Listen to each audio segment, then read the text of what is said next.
अस्सलाम वालेकुम। Welcome to रिमश Ansari novel एतबार यार एपिसोड नंबर 5, लास्ट एपिसोड। वो दोनों सारी रात ऑपरेशन थिएटर के बाहर बैठे रहे थे, मगर डॉक्टर ने अभी तक उनको कोई जवाब नहीं दिया था।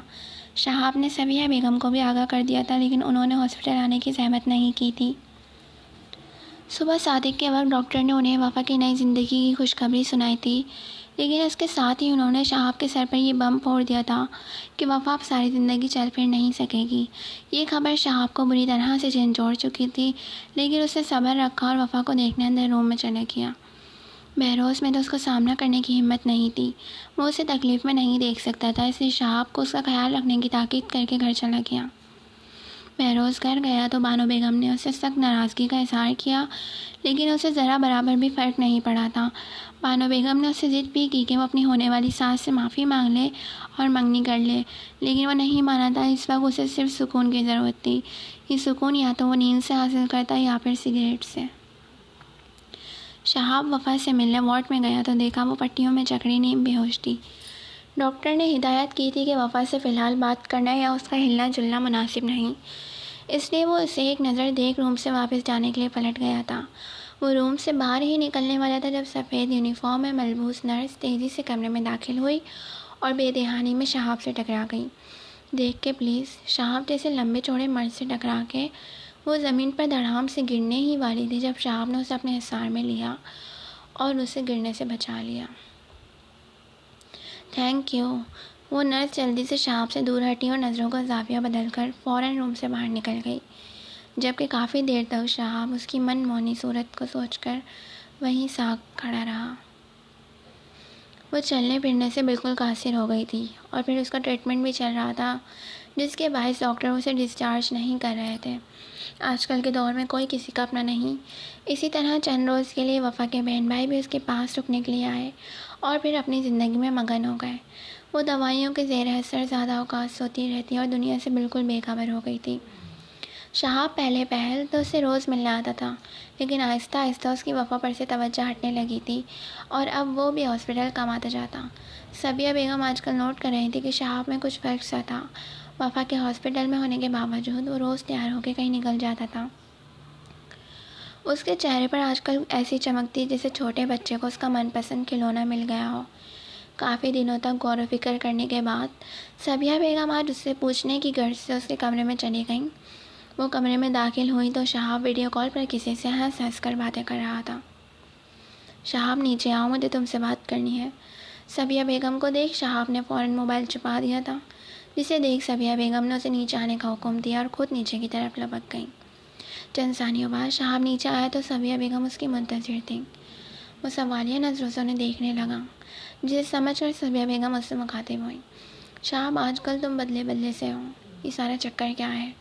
सबिया बेगम बाहुएं उचका के इस्तफसार करने लगी, जिस पर शहाब का चेहरा बुझ सा गया। किसी लड़की का चक्कर है? सबिया बेगम ने उसे खामोश देखा तो खुद बोल पड़ी, जी। वह इस बात में सर हिला के रह गया। कौन है? सबिया बेगम के चेहरे पर चमक उभरी थी। उनकी दिली मुराद आज पूरी हो गई थी। उनके बेटे के सर से वफ़ा का भूत उतर गया था। जिस हॉस्पिटल में वफ़ा एडमिट थी उस हॉस्पिटल की नर्स है। शुरू में जब वो मुझसे टकराए तो दिल को अजीब सा एहसास हुआ, और दूसरी बार जब उसने किसी ज़रूरत के तहत बात की तो मुझे एहसास हुआ कि मेरे दिल का धड़कना यूँ ही नहीं था, बल्कि वो थी ही इतनी प्यारी कि मैंने चाहते हुए भी उसकी जानिब माइल हो गया और अब बस बुरी तरह से उसके इश्क में गिरफ़्तार हूँ। वो सारी बात बताने के बाद खामोश हो गया था। ठीक है, उस लड़की से बोला हम रिश्ता लाना चाहते हैं। सच कहूँ तो मैं भी यही चाहती थी कि तुम दूसरी शादी कर लो। खैर, देर आया दुरुस्त आया। सबिया बेगम ने एक सर्द आह भरी थी। लेकिन अम्मी, वफ़ा का क्या होगा अगर उसने ईशा को कबूल नहीं किया तो? वो फ़िक्रमंद होता पूछने लगा। अरे, तुम्हें अभी भी उस नसीब जली की फ़िक्र है। छोड़ो उसे, वैसे भी उस अपाहिज में अब कुछ नहीं रहा। तुम दूसरी शादी की तैयारियां शुरू करो। सबिया बेगम ने उसके दिल से वफ़ा के लिए थोड़ी सी भी वफ़ा ख़त्म कर दी थी।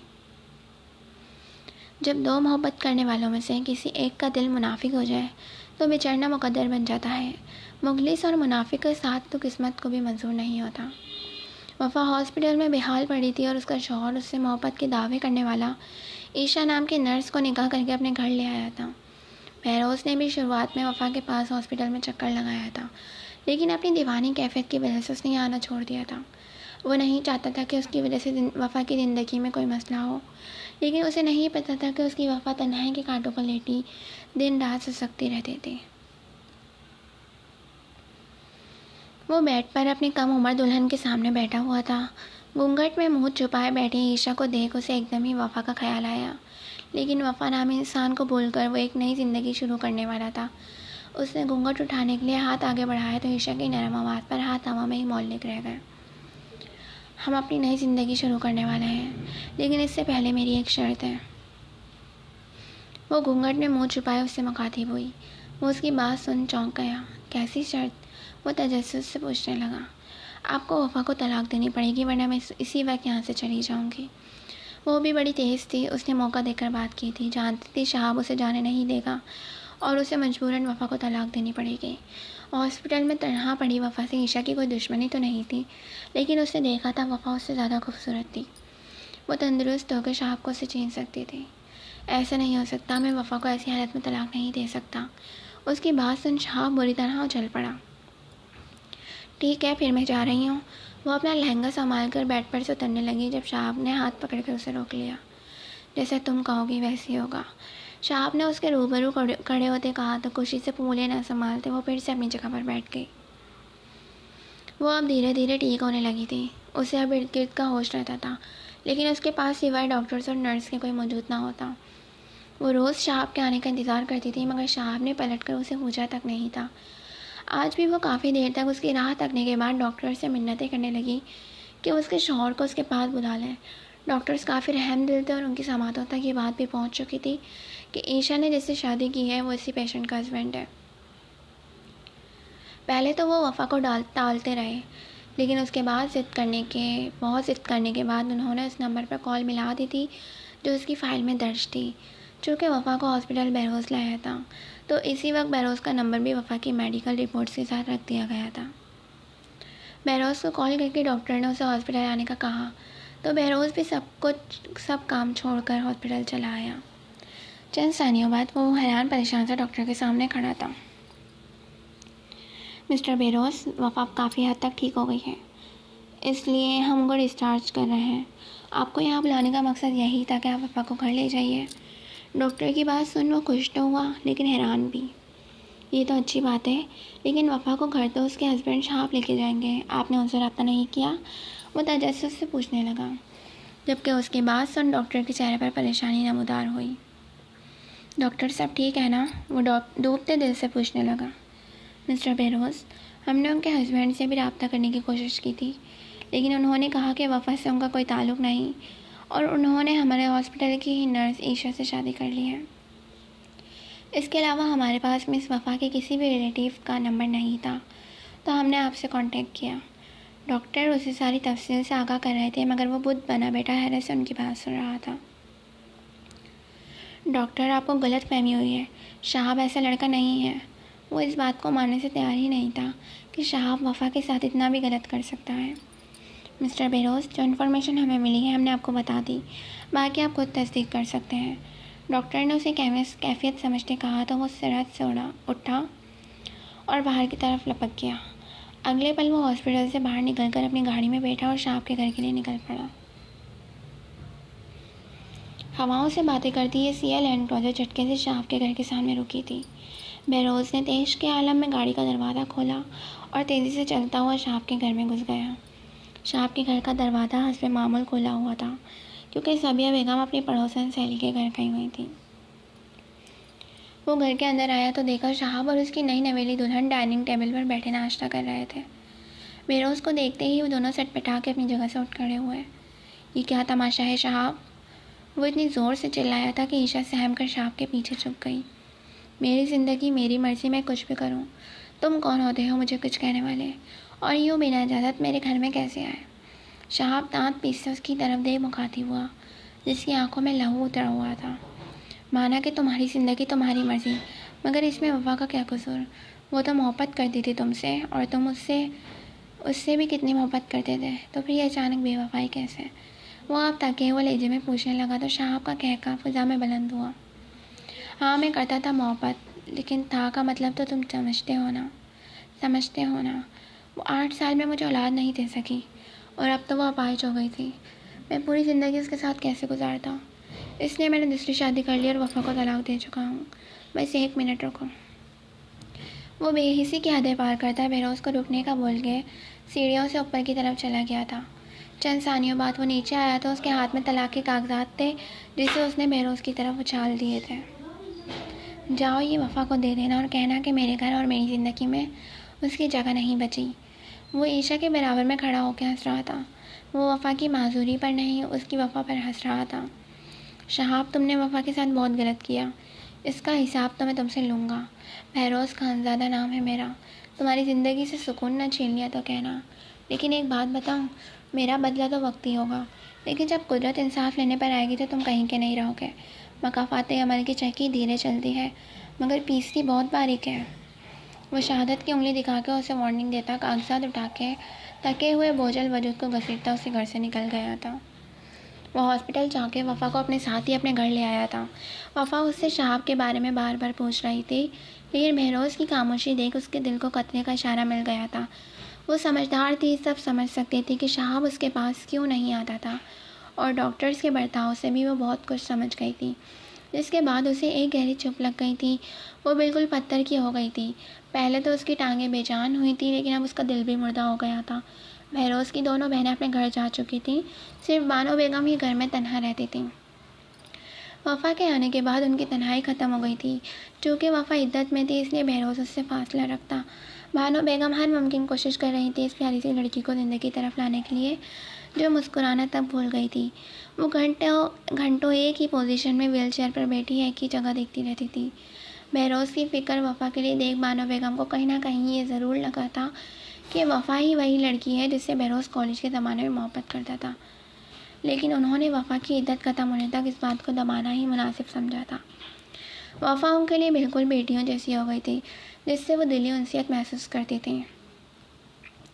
जैसे तैसे करके वफ़ा की इद्दत के दिन ख़त्म हुए तो बानो बेगम और बहरोज़ उसे बाहर घुमाने फिराने ले जाने लगे। रोज़ शाम को बहरोज़ ऑफिस से जल्द आ जाता और फिर घर के पीछे बने खूबसूरत हरे भरे पार्क में उसकी व्हीलचेयर घसीटता ले जाता। पार्क में जाके वो वफ़ा से ढेर सारी बातें करने की कोशिश करता रहता, लेकिन वफ़ा की चुप अभी तक नहीं टूटी थी। उसके दिल पे जो गहरा सदमा लगा था उससे बहरोज़ वाकिफ़ था। अपने तौर पर तो वो शहाब से सारे बदले ले चुका था। वफ़ा का हक महर, वफ़ा का जहेज़ और वफ़ा की सारी कीमती चीज़ें उसने शहाब से बदला लेने के लिए उसे ले ली थी। इसके अलावा उसे कोर्ट कचहरियों के चक्कर भी लगवाए थे, जिसके बाद शहाब पहले जितना दौलतमंद नहीं रहा था।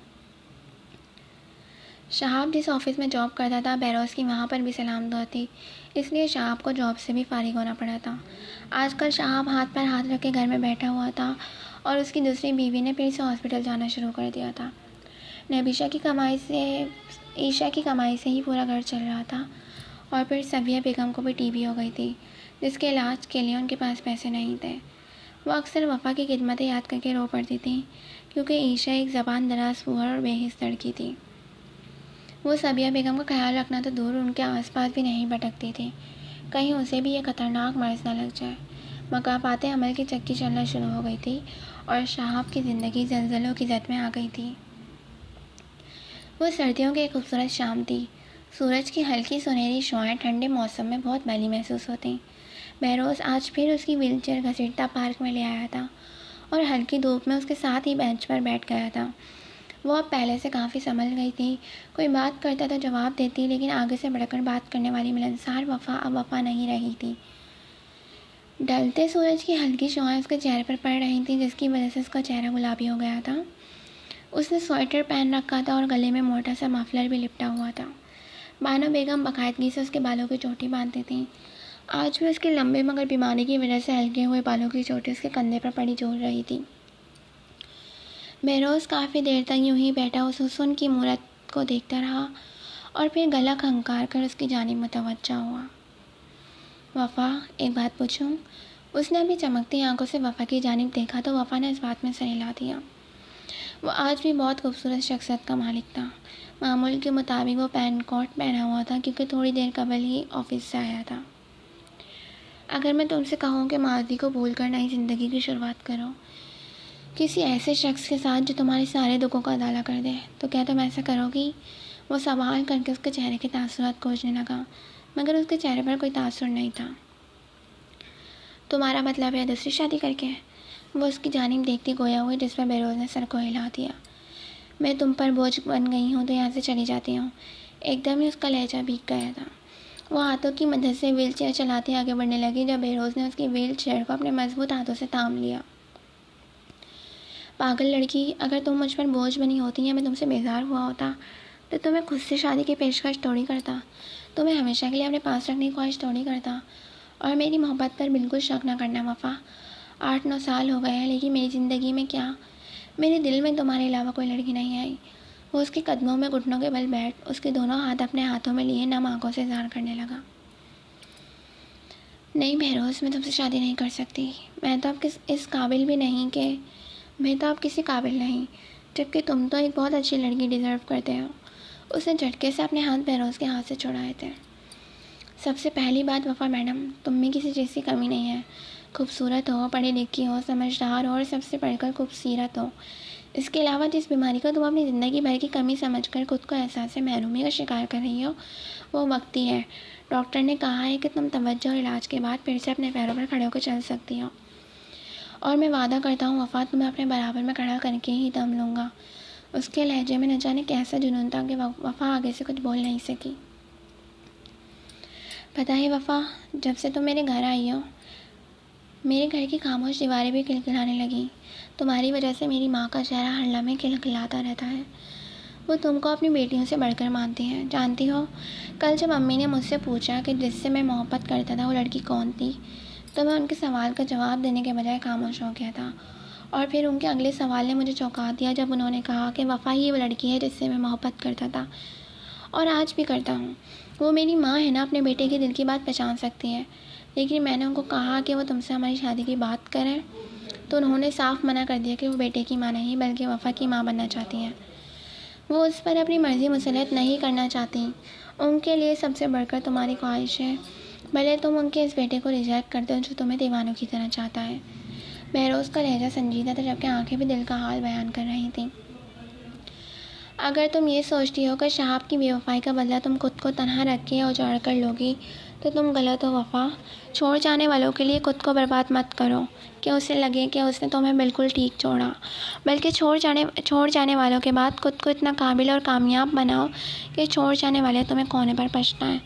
उसने कहा था तुम ज़िंदगी भर चल फिर नहीं सकोगी, लेकिन मैं कहता हूँ तुम बहुत जल्द अपने पैरों से चलोगी। उसने जो कमी तुम्हारी मुझे गिनवाई थी, मैं उन तमाम कमियों और खामियों को ख़त्म कर दूँगा। वफ़ा, बस एक बार मेरा हाथ थाम लो, मैं तुम्हारी झोली में कायनात की खुशियाँ लाकर डाल दूँगा। तुमने जो तकलीफ़ें देखी हैं वो तुम कभी नहीं देखोगी। उसने दीवारों की तरह बोलते हुए अपना हाथ उसके आगे फैलाया, तो वफ़ा ने हिचकिचाते हुए अपना हाथ उसके हाथ में रख दिया। वो उसका हाथ पकड़कर उठ खड़ा हुआ था और दूसरा हाथ भी उसके आगे फैलाया, जिसे वफ़ा ने दूसरे हाथ से भी थाम लिया। अब वो वफ़ा के दोनों हाथ पकड़े खड़ा था और ज़रा सी कुव्वत लगा के वफ़ा को खड़ा करने की कोशिश करने लगा। बेरोज़, मैं नहीं उठ पाऊँगी, मेरे पैरों में जान नहीं है। पैरों पर वज़न पड़ने से वो दर्द के मारे चिल्ला उठी थी। वफ़ा, थोड़ी सी कोशिश करो, तुम कर सकती हो। बेरोज़ ने उसके हाथ मजबूती से पकड़े तो वफ़ा उठने की कोशिश करने लगी, लेकिन इस बार भी वो नाकाम रही। कई बार उसने उठने की कोशिश की, लेकिन वो कामयाब ना हो सकी। कोई बात नहीं, हम कल फिर कोशिश करेंगे। बेरोज़ ने प्यार से उसके गाल को छुआ और उसकी व्हीलचेयर चलाता घर की तरफ रवाना हो गया। वो ड्रेसिंग टेबल के सामने बैठी खुद को टिकटिकी बांधे आईने में देख रही थी।